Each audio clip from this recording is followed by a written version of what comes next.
Friedrich est allemand. Il a décidé de s'offrir quelques jours de détente au bord de la mer Baltique, mais pour la première fois du côté polonais. Il connaît bien la manie qu'ont ses compatriotes de se ruer très tôt sur les meilleures places au bord des piscines d'hôtel. Alors, il se rend à la plage dès l'aube pour être aux premières loges.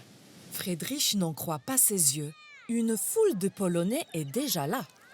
Tous plantent des piquets en bois dans le sable et déroulent de longs morceaux de tissu d'environ 1 mètre de hauteur. Puis, ils étendent leurs serviettes et posent leur transat. Intrigué, Friedrich s'approche pour mieux observer. L'objet en question s'avère être un paravent de plage. Habitué au Strandkörbe allemand, ces cabines en osier qui protègent du vent, il comprend vite que les paravents polonais sont une version simplifiée. Un peu comme ceux qu'il a pu voir sur certaines plages des côtes françaises. Mais ce qui le frappe ici, c'est leur nombre. Les paravents s'étendent à perte de vue, occupant presque chaque mètre carré de sable. Résultat, il n'a nulle part où s'allonger. C'est ainsi que Friedrich découvre qu'en Pologne, le paravent est bien plus qu'un simple objet. C'est tout un rituel.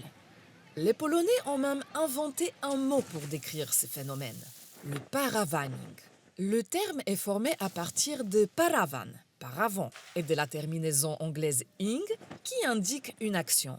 Il désigne une pratique bien précise. Réveil dès 5 ou 6 heures du matin, sprint vers la plage, installation du paravent pour s'assurer une place, repli tactique à l'hôtel pour le petit déjeuner, puis retour triomphal sur la plage. Démontage le soir et le lendemain, rebelote.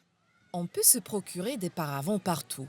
Boutiques, kiosques, supermarchés et dans toutes les versions, synthétiques ou coton.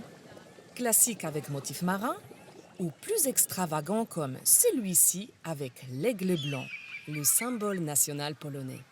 Il existe même des paravents publicitaires sur lesquels on peut apposer le logo de son entreprise. Et chaque été, les internautes s'amusent à décerner le prix de roi des paravents. Le titre est souvent attribué à celui qui a généré le plus de vues et de commentaires en s'appropriant un grand bout de plage. Que ce soit en déployant un paravent géant pouvant avoisiner les 20 mètres ou en assemblant plusieurs paravents côte à côte. Les Polonais eux-mêmes ironisent. Le paravaning est un sport national en Pologne. Quant aux sociologues et aux psychologues, ils s'interrogent sur les raisons de cet engouement. S'agit-il d'un besoin de sécurité ? D'une envie de délimiter son espace ou encore d'un manque de confiance? Certaines stations ont envisagé de limiter les paravents, voire de les interdire. Mais pour l'instant, ils résistent et on les voit toujours s'étaler sur les plages. Et Friedrich l'a bien compris, car dès le lendemain à l'aube, il a bien marqué son territoire sur le littoral polonais avec un beau paravent flambant neuf.